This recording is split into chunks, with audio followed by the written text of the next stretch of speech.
from our bureau in Washington, D.C. is KellyAnn Conway, counselor to the president. KellyAnn, thank you for being here today. So did the president watch this testimony live today?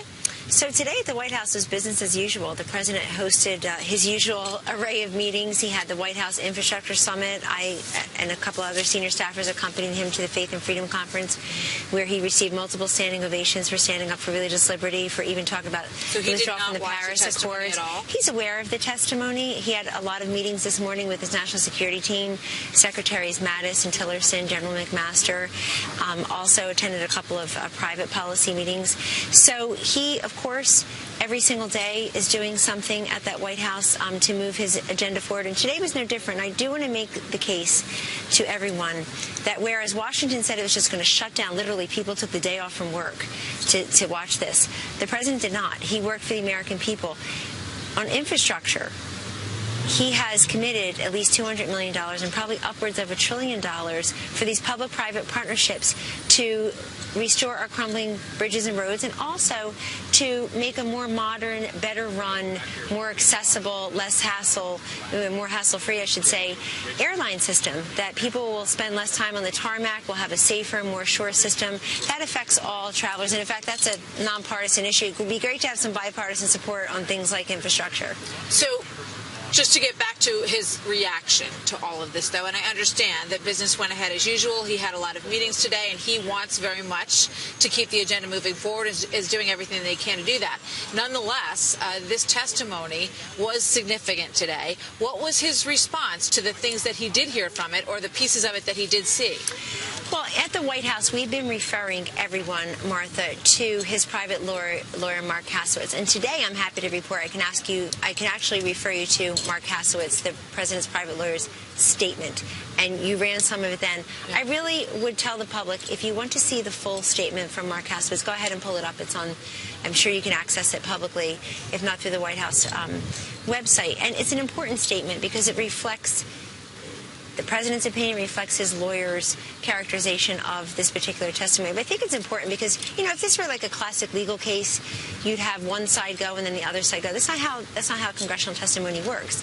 The other side does not respond, and so it's very important that Mark Kasowitz responded instead. When he did respond, he responded to two very specific things. He said the president never said, you know, I hope we can get past this with regard to the Comey testimony. And he also said that the president never asked Jim Comey for a pledge of loyalty. So now you have a situation where Jim Comey says he wrote all these copious notes. He's declared what he says happened in the room. We heard Mark Kasowitz, the statement that you referred to, saying what the president's recollection of all of that was. So, you know, today we heard Jim Comey say, Lordy, I hope there are tapes. So are there tapes of these discussions of the president and Jim Comey? I can't comment on that, but I would really, everybody is going to look at Jim Comey's testimony, should also look at Mark Kasowitz's statement. I think that's important in this case.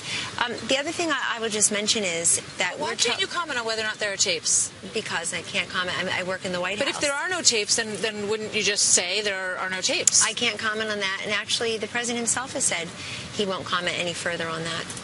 All right.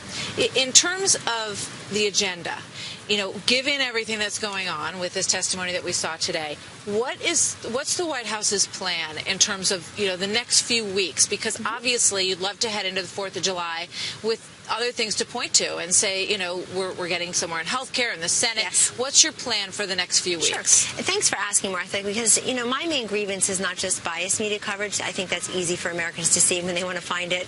We're seeing a lot of it in the last couple of days. In fact, my grievance is always incomplete coverage. So thanks for at least giving us a platform to talk about all the other issues that have real people impact. The American people do care about all of these things. Absolutely, and it impacts them. And a lot of them are frustrated with the lack of, you know, things that they can actually look at as achievements so far from the White House. So what can they expect? Pardon me.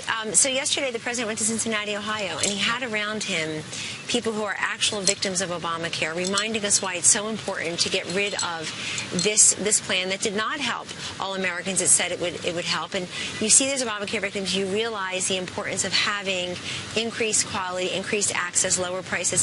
Some people have had the worst possible outcome when it came to Obamacare. They had this health insurance card that they literally could not use because the premiums were so high they couldn't afford to use it. And so health care is moving at pace. race in the Senate.